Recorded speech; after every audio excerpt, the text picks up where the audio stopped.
Hello students, बाल मंदिर बाड़मेर के इस यूट्यूब चैनल पर आप सबका हार्दिक स्वागत है। आज इस वीडियो में हम बात करेंगे वर्चुअल बेस क्लास के बारे में। स्टूडेंट्स, वर्चुअल बेस क्लास का उपयोग हम हाइब्रिड इनहेरिटेंस में करते हैं और वहाँ करते हैं जहाँ पर डिराइव्ड क्लास के अंदर बेस क्लास की मल्टीपल कॉपीज़ बन रही होती हैं। तो चलिए एक बार इसको देखते हैं कि क्या होता है।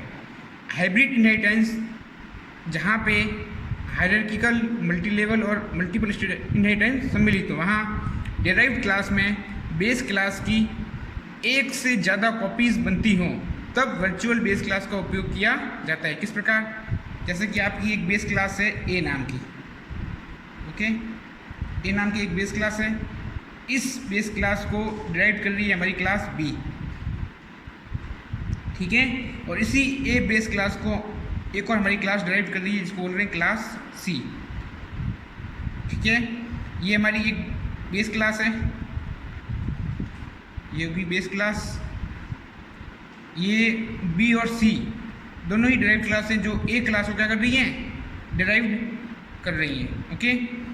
अब माना कि ये दोनों डिराइव क्लास भी, ये दोनों डिराइव क्लास को भी कोई और क्लास डिराइव कर रही हो, जैसे कि ये क्लास लेता हूँ मैं डी।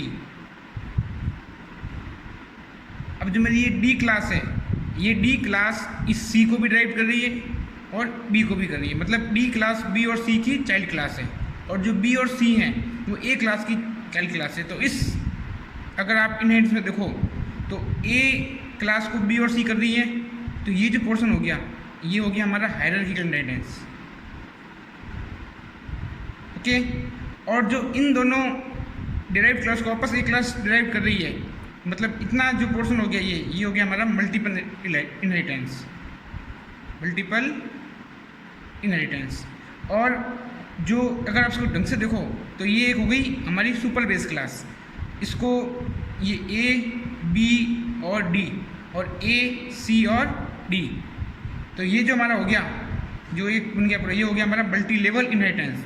मतलब कि ये एक हाइब्रिड इनहेरिटेंस है जहाँ पे ये हो गया हमारा मल्टी लेवल, ओके। ये एक हमारा हाइब्रिड इनहेरिटेंस है जहाँ पे मल्टी लेवल, हायरार्किकल और मल्टीपल इनहेरिटेंस वर्क कर रहे हैं। अब वैसे तो इसमें कुछ कोई बात नहीं है, लेकिन प्रॉब्लम कहाँ आती है? प्रॉब्लम तब आती है जैसे कि जो बेस क्लास के जो भी हमारे पब्लिक मेंबर्स हैं, पब्लिक या प्रोटेक्टेड, वो जितने भी मेंबर्स हैं वो, अब देखिए आप इसको समझने से पहले यहाँ ध्यान दीजिए, जो मेरी डी क्लास है, डी क्लास बी को भी इनहेरिट कर रही है और सी को भी कर रही है, ओके। और बी और सी की बेस क्लास क्या है? ए। इसका मतलब ये हो गया कि ए क्लास के पब्लिक मेंबर को बी एक्सेस कर सकता है और ए क्लास के पब्लिक मेंबर को सी भी एक्सेस कर सकता है, ओके। अब जब बी और सी ए क्लास के मेंबर एक्सेस कर सकते हैं तो डी जो बी और सी की चाइल्ड क्लास है, ये भी बी और सी के फीचर्स को एक्सेस कर सकती है, ओके। तो अब वर्चुअली क्या होगा कि डी ए क्लास के भी फीचर्स को एक्सेस कर पा रही है। तो इससे होगा क्या?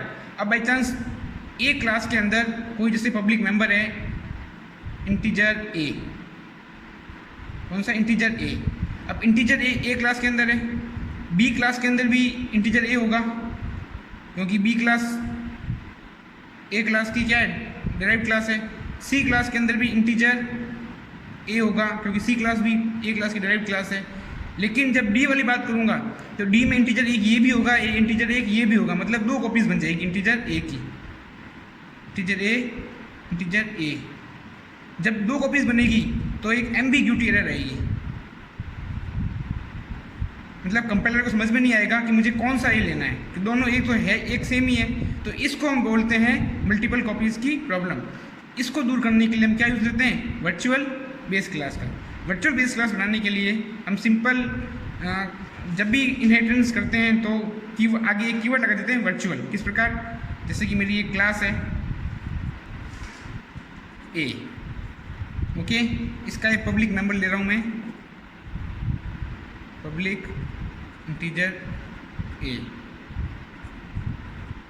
इसको मैंने क्लास छोड़ दिया 1। इसी प्रकार ले ली मैंने क्लास बी।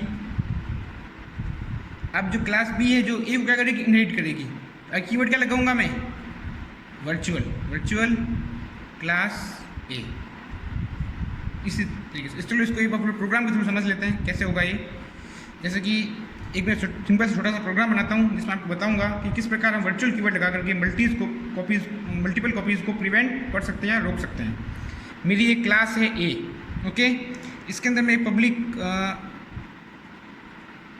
पब्लिक मेंबर ले रहा हूँ इंटीजर ए, और इस क्लास को कर रहा हूँ बंद, ओके। एक क्लास बनाऊंगा मैं बी जो कि ए क्लास को इनहेरिट करेगी,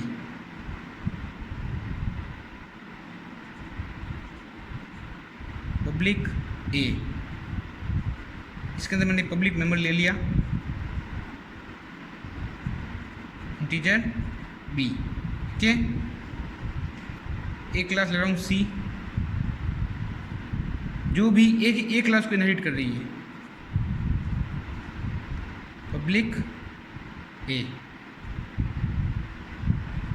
इसमें मेंबर ले लिया मैंने एक जो भी पब्लिक टाइप का है इंटीजर सी, और ये क्लास मेरी बंद। अब एक क्लास ले रहा हूँ मैं डी,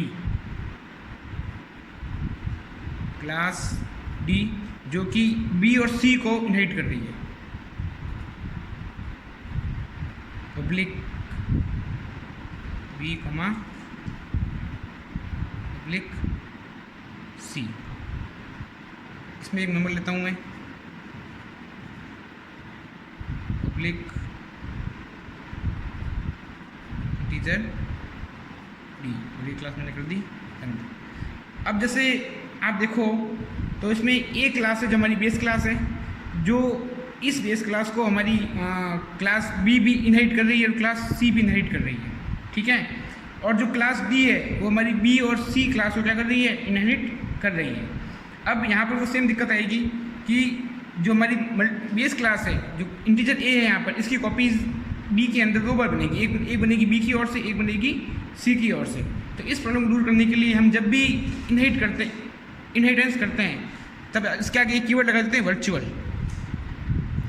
पब्लिक ए, इसके आगे भी वर्चुअल पब्लिक ए। अब जब हम वर्चुअल कीवर्ड का उपयोग करते हुए इनहेरिटेंस करते हैं तब जो हमारी डी क्लास होगी जो बी और सी को इनहेरिट कर रही है उसके अंदर ए क्लास की सिर्फ एक कॉपी ही आएगी, ठीक है। अब इसका मैं आपको मेन प्रोग्राम बनाकर दिखाता हूँ एक बार। जैसे प्रोग्राम बनाया मैंने void main, इसके अंदर जो मेरी क्लास डी है इसका मैं एक ऑब्जेक्ट बनाता हूँ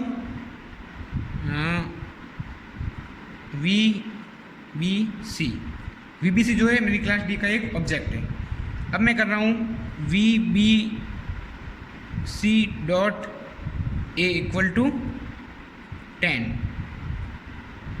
VBC। अब जब ये मेरी डिराइव क्लास है बी और सी को इनहेरिट कर रही है और बी और सी ए को कर रही हैं, तो ए बी सी इन सभी डेटा मेंबर को मैं इसके अंदर एक्सेस कर सकता हूँ। Dot B equal to 20 VBC dot C equal to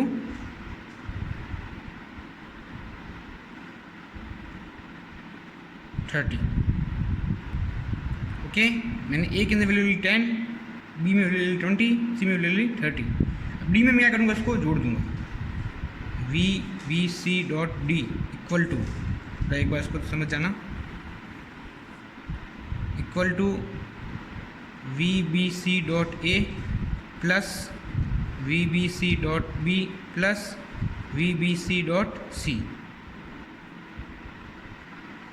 तो अब जो डी में वैल्यू क्या आ जाएगी VBC डॉट डी में 10, 20, 30 कितना हो गया 60। इस प्रोग्राम कर दूँ मैं, सी आउट प्रिंट करवा देता हूँ इसको, सी आउट डायरेक्ट प्रिंट करवा रहा हूँ, मैसेज देख लेना VBC डॉट सी, ओके। लग दिया गेट CH।